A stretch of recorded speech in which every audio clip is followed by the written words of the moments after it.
Frasier is trying to make his way into an elite group. Definitely sounds familiar, right? Let's talk about the latest episode of Frasier, The Founders Society.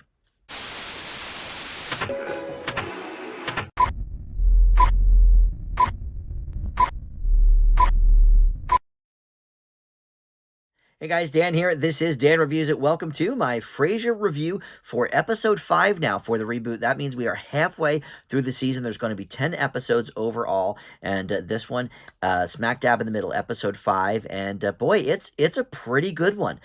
So we can start there. Before we talk about the episode itself, let me welcome you into Dan Reviews It. Thank you for finding this video. We do movie and TV reviews on the channel here, and I try to post something new just about every day, so there's always something to check out. However, if you are just here for the Frasier content, I have made a Frasier playlist for all my reviews for the 2023 reboot on the homepage, so you can check that out so you don't have to wade through the other stuff on my channel. But you know what? Check out some of that stuff too. Some interesting movie and TV reviews are all over the channel, and there's playlists for those as well. On the homepage. So check out all of that and consider subscribing, of course. That always helps the channel. But for the Frasier specific episodes, please comment with your thoughts. We've been getting a lot of comments, both positive and negative, about the show itself and my reviews of the show. But in any event, I love interacting with you guys.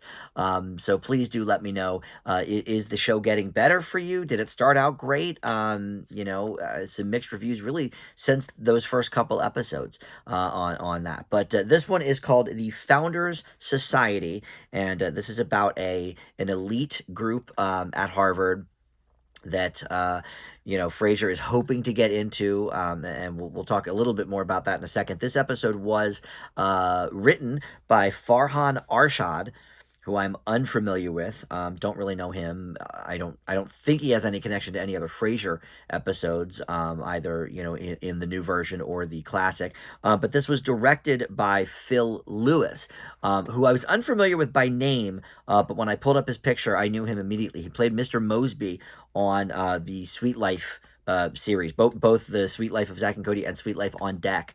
So you may know him from that, and he's popped up in many other things. But I guess he has made his way now into directing some of the comedies of the day. So he has directed this episode, a first timer for a Frasier episode, I do believe.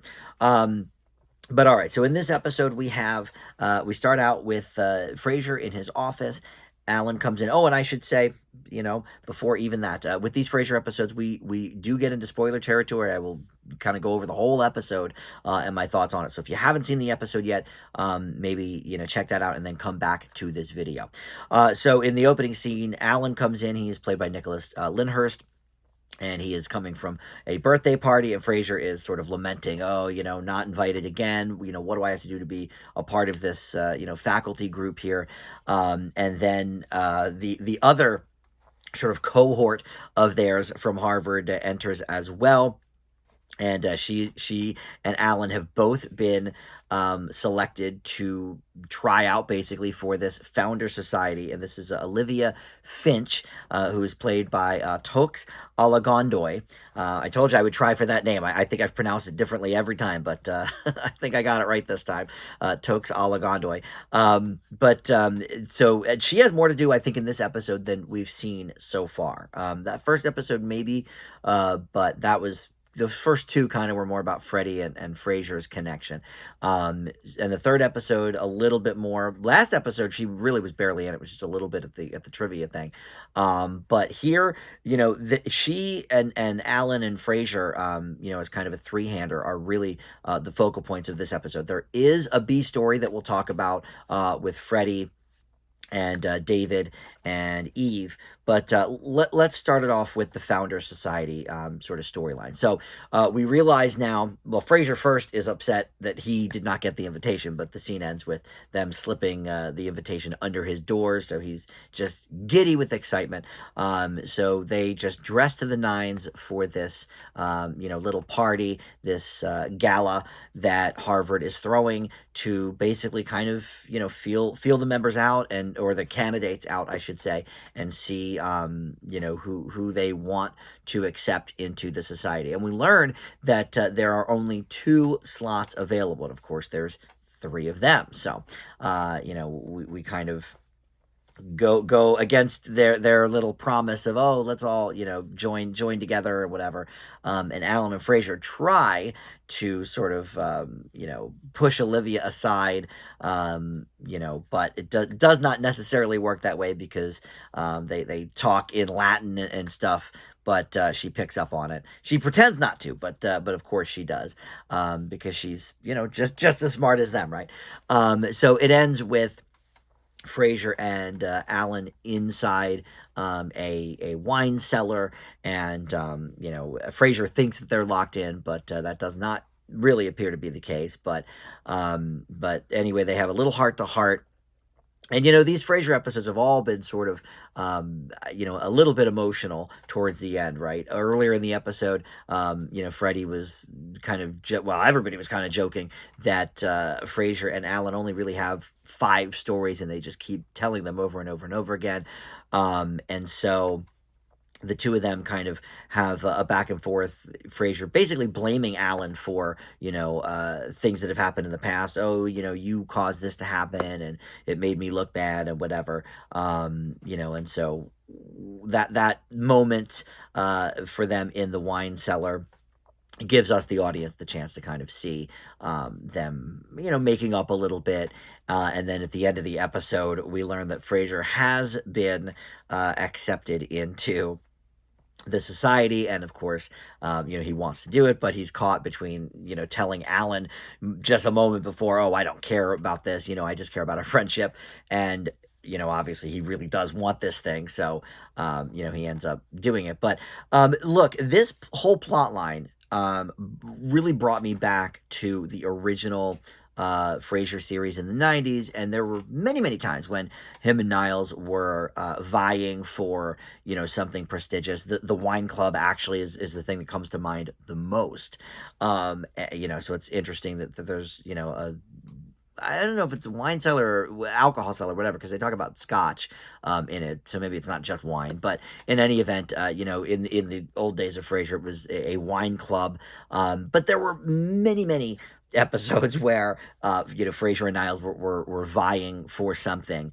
One of course wanted it over the other, and what have you, so they maybe sabotage each other, whatever. This plot line really reminded me of that classic kind of setup for Frasier. I think Frasier, the character, and I guess the show, really is at its best when Frasier, thinks he is too good for something, or, everything else is beneath him, and he, deserves this more than, it's that kind of attitude or whatever that I think are some of the funniest episodes, because he's so clearly, just really a regular person. Yes, he has a high IQ, yes, he, maybe is smarter in some aspects, but, he just always thinks he's so much better than everybody. And, these are his Harvard brethren.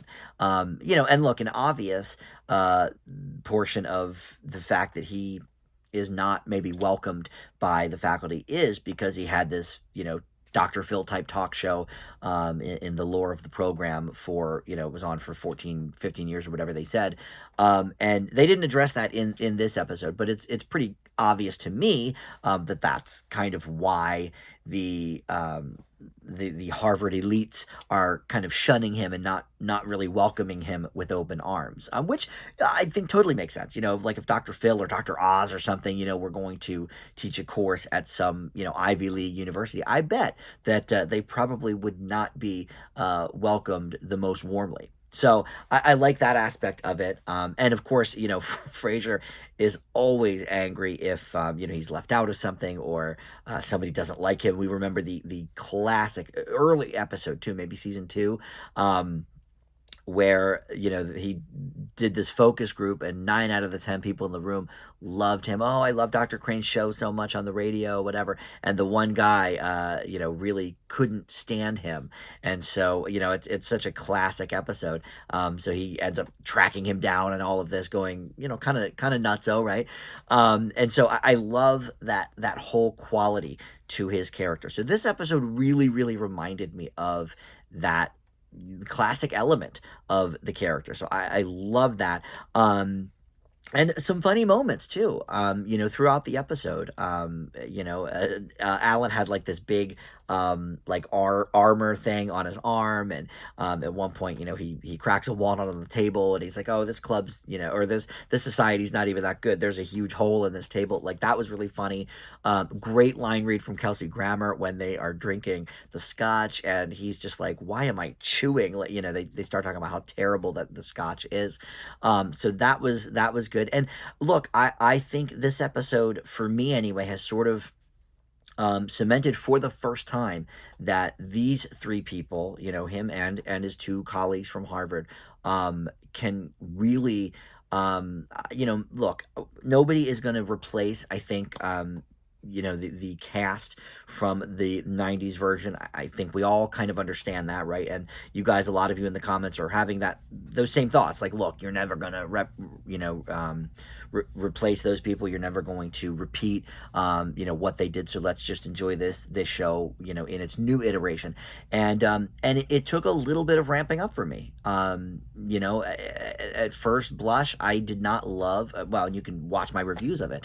But yeah, I was not sure how the supporting characters were going to work out and come into their own. And this episode really cemented for me that the Alan, Olivia, Frasier, trio, I think is going to be a good one moving forward. I thought, there was a lot of funny moments within this episode. And now we get to the B story, which is, I think we've all agreed in the comments, and I definitely echo this sentiment, that David, Niles and Daphne's son, is by far the weakest link of this show. He's played by Anders Keith.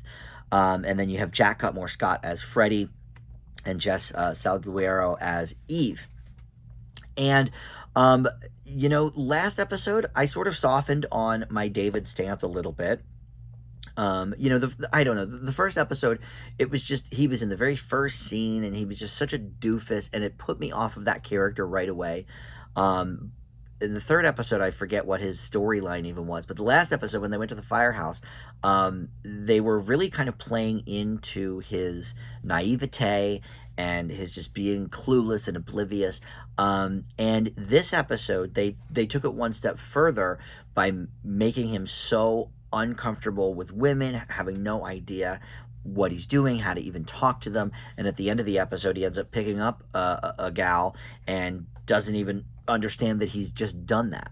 And I love, the girl that they found for him. But anyway, most of this episode deals with, or at least with their storyline, deals with Freddie and Eve kind of trying to teach him how to be a little more smooth, how to be maybe a little more confident, how to talk to girls effectively. But what they did was brilliant at the start of this sort of B story, because Freddie just wants to be left alone. He wants to hang with his book, which, a very, very funny moment when Eve realizes it was Little Women that he's reading. But you can tell that he doesn't really want David around. And I don't know how purposeful this is by the producers and the writers, but to me in the audience, it was like, oh, okay, they're showing us that Freddie also thinks David is not a great character. I don't want to spend time with him, X, Y, and Z. And certainly I think that's how a lot of us in the audience have felt these last few weeks. But this episode really, for me, kind of brought him into the world of like, okay, so the characters on the show don't really like him either. Maybe now it's okay that we don't like him. Maybe they know that we don't necessarily love this character, so let's see what they do with him. And to be honest, I really kind of liked that dynamic that we had in this episode. It sort of started with him saying like, oh, if you and Eve aren't going to get together, do you mind if I ask her out? And he's just like, okay, go for it, and of course he botches it, and it's horrible. He gets down on his knee and everything. So that kind of sets the tone for, okay, look, maybe this, like in the first episode when we see him, it's more like he's just a clumsy oaf kind of thing. Here we actually see, okay, he is just, and I don't even want to say loser, but he's just very, very awkward and uncomfortable, in his own skin maybe even.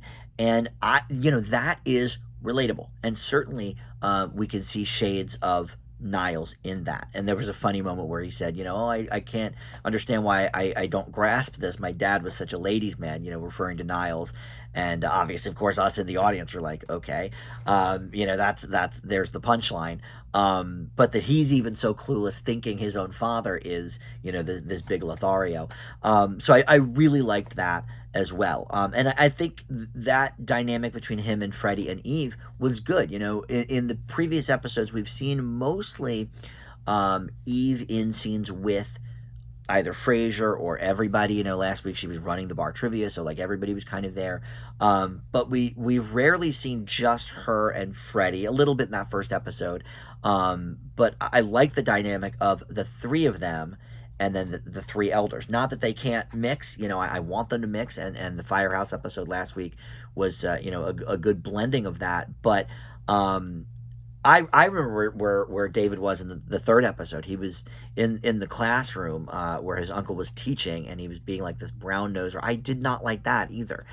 This David I've liked the most out of all of the episodes so far. So I'm very curious where you guys land on that, because obviously that has been a big conversation piece in the comments, that David stinks, he needs to go. Some of you have said that they need to kill the character off. So look, he's obviously not going anywhere, at least not this season, because they filmed all 10 of the episodes before we even saw one episode. So they're all in the can. He's here to stay, at least for now.